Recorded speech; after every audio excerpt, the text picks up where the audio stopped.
Witam na moim kanale Tomki z Pompa Ciepła jak zrobić. W tym filmie tutaj trochę poopowiadam o pompach ciepła, ale troszeczkę w innym aspekcie. Tutaj dużo osób na mojej grupie też pisze, czy po prostu to się opłaca, czy się nie opłaca.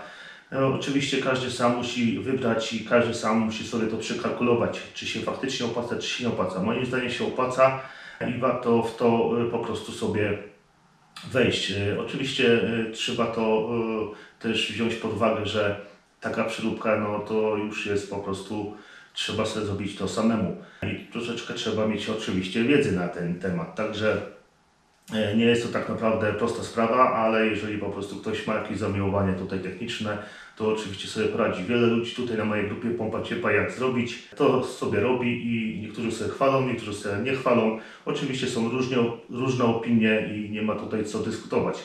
Ja Wam to właśnie chcę przedstawić ten film z tego względu, że wiele osób po prostu nie wie, że takie coś można po prostu sobie zrobić i takie coś w ogóle istnieje. Dużo firm tutaj bombarduje nas, nie tylko mnie, bo ja też dostaję telefony z jakimiś pompami ciepła, oczywiście różne programy różnej maści, także ludzie, którzy po prostu o tym nie wiedzą, no są po prostu nabijani tutaj na butelkę, no nie oszukujmy się, takie pompy to już nie są kwoty 5000, tylko można powiedzieć 50 tysięcy. Na początku wszystko ładnie wygląda, bo wszystko ładnie, pompa fajnie, tania, można powiedzieć taki przykładowo monoblok można sobie kupić już na przykład nowy za 12 tysięcy złotych przykładowo. Oczywiście można sobie go samemu zamontować, ale też tak nie jest do końca prawdą, że to tylko cena 12 tysięcy wchodzi w grę. Bo jeżeli taką pompę kupujemy, sami montujemy, musi to odebrać oczywiście serwisant, który to uruchomi. Jeżeli po prostu kotłownia nie nadaje się, nie jest zrobiona według tutaj wytycznych tego producenta, oczywiście trzeba ją przerabiać. To są oczywiście dodatkowe koszty, które nie są małe, bo trzeba też wziąć pod uwagę to, że serwisy na to po prostu zarabiają. Trzeba też do tego doliczyć oczywiście serwisowanie, bo jeżeli chcemy otrzymać gwarancję, serwisowanie jest tutaj konieczne. Czasami to odbywa się tak, że serwisy odbywają się raz, nawet 2 razy do roku. Oczywiście za to musimy zapłacić. Taki koszt takiego serwisu jest między 800 a 1500 zł, zależy oczywiście od firmy, od jakiej pompy tutaj, jaką pompę zakupiliśmy. Także można sobie tu śmiało policzyć, jak to wygląda. Także to tak w skrócie o tych właśnie pompach oryginalnych. Oczywiście zrobiłem taki post na mojej grupie, czy faktycznie jakie są tutaj właśnie opinie na ten temat, bo właśnie ta grupa została stworzona dla takich osób, którzy po prostu sobie to robią. Oczywiście nie bez powodu tutaj pokazuję Wam jedną jednostkę, którą po prostu dostałem. No też ją zakupiłem, ale można powiedzieć za wodę ognistą. Oczywiście jest to klimatyzator używany. Oczywiście zasłoniłem tutaj markę, bo tutaj marka nie wchodzi, nie gra żadnej roli, bo dużo osób też się pyta, czy też pyta się, że ma jakiś tam klimatyzator tam używany za jakieś tam małe pieniądze i czy się po prostu ten klimatyzator nadaje. Oczywiście każdy klimatyzator, który jest z PIT-em, jest do przerobienia na pompę ciepła. Tutaj nie ma żadnych ograniczeń. Oczywiście ograniczenia są mocy, ceny. No, cena chyba jest najbardziej takim, można powiedzieć, takim aspektem, którym musimy się zastanowić. Oczywiście nie bez powodu ją tutaj sobie Wam przedstawiłem i jak to wygląda i na co patrzeć, bo powiem Wam tak, że oczywiście można sobie kupić nową pompę ciepła, na przykład pompę ciepła, klimatyzator.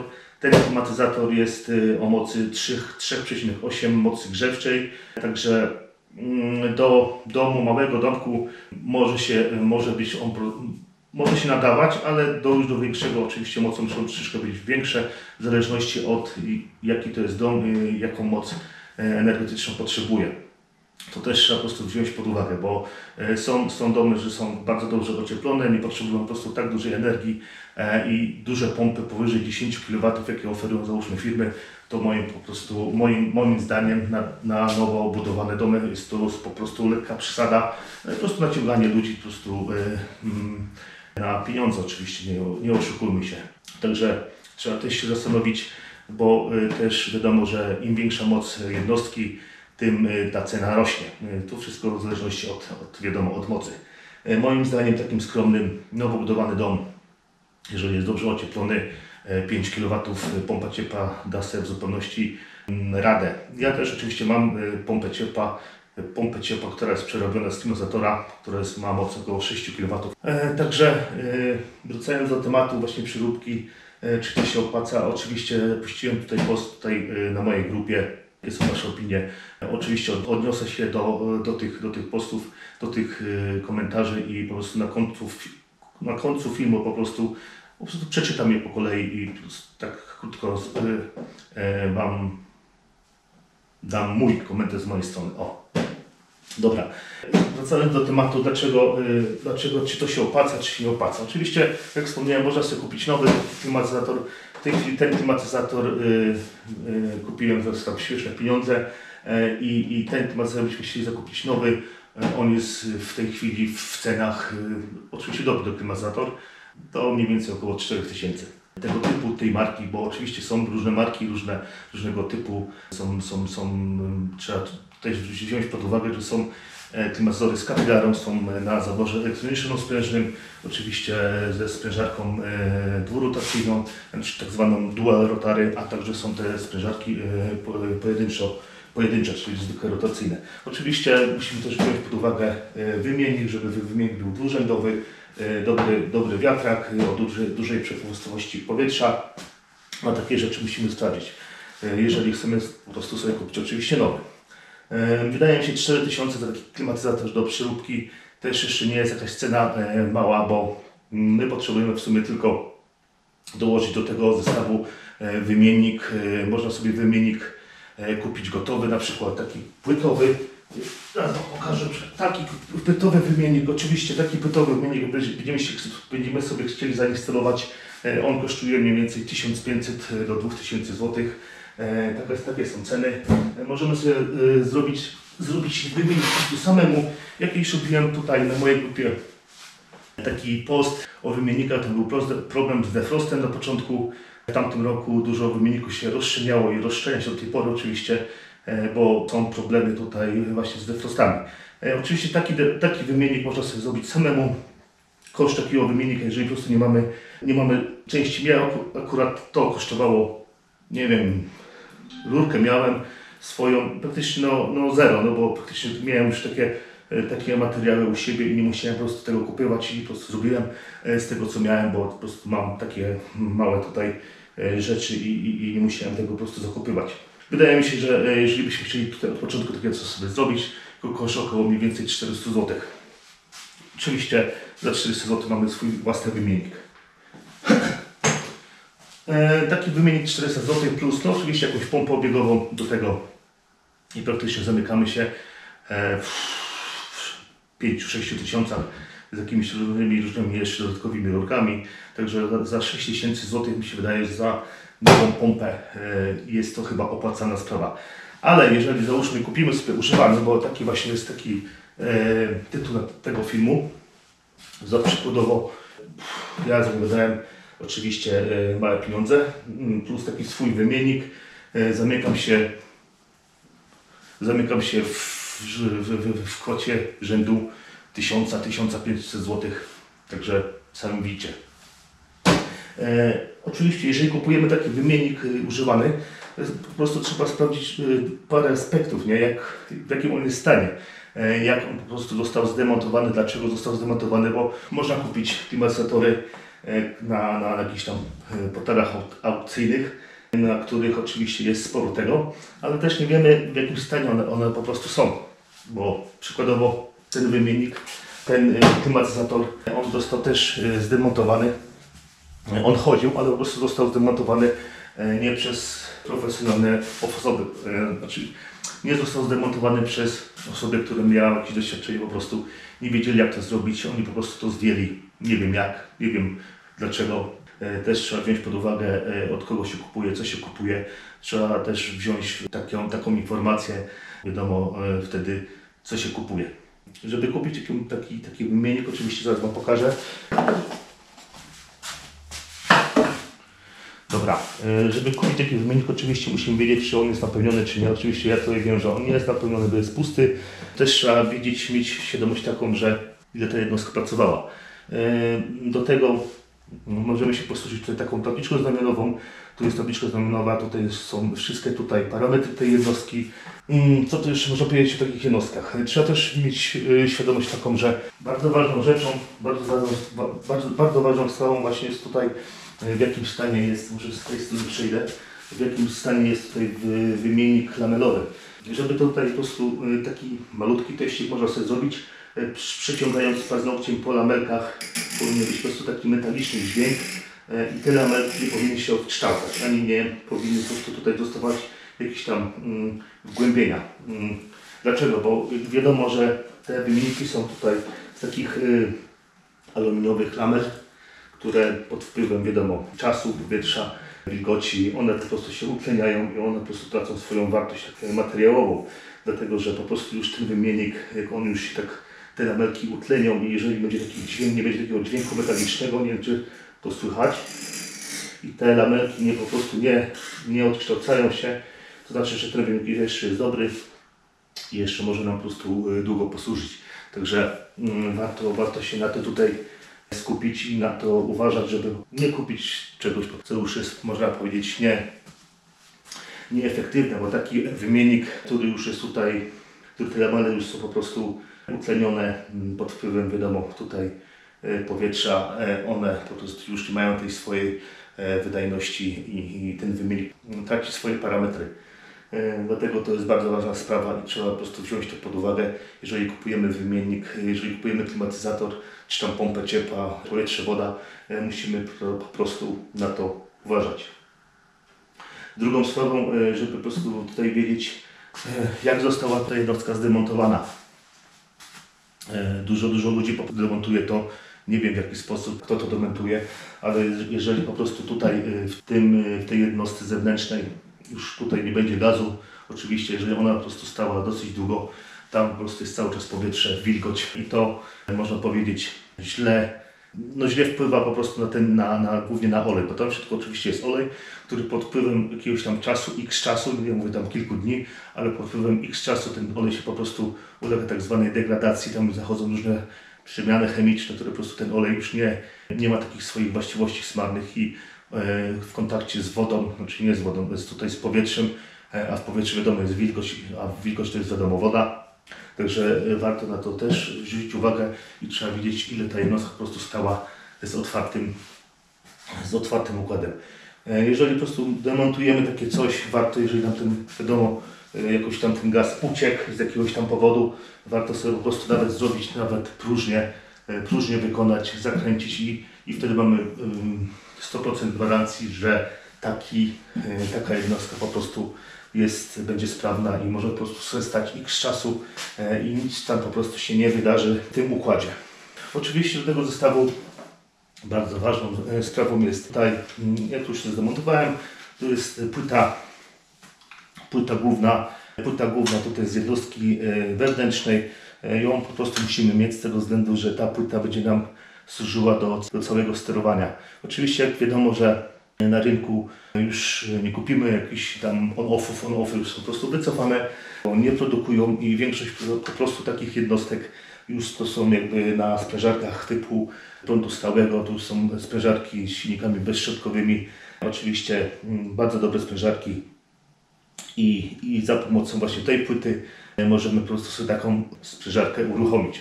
Bez tej płyty oczywiście nie ma szans z tego względu, że jak mówiłem wcześniej, to są już tam na przykład wiatrak i sprężarka są tutaj pracują na prądzie stałym. Oczywiście prąd stały to nie jest rzędu 12-24 V, tam już są prąd stały już rzędu dochodzący nawet do 400 V. Także bardzo duże napięcia prądu stałego i musi oczywiście być taka płyta i w środku oczywiście też ta płyta musi być sprawna, aby to uruchomić, żeby to wszystko działało. Nie uruchomimy tego właśnie bez tej płyty i ta płyta jest bardzo ważna w tym całym zestawie. Także jeżeli kupujemy używany klimatyzator, oczywiście musi być komplet, nie musi być to wymiennik, tylko po prostu, żeby ta płyta była zdemontowana i żeby oczywiście była sprawna. To tak w skrócie, co bym chciał tutaj powiedzieć na ten temat. Może teraz przejdziemy właśnie do tych komentarzy, co mówiłem. Zaczniemy od tych komentarzy, co powiedziałem, że wspomnę tutaj o nich.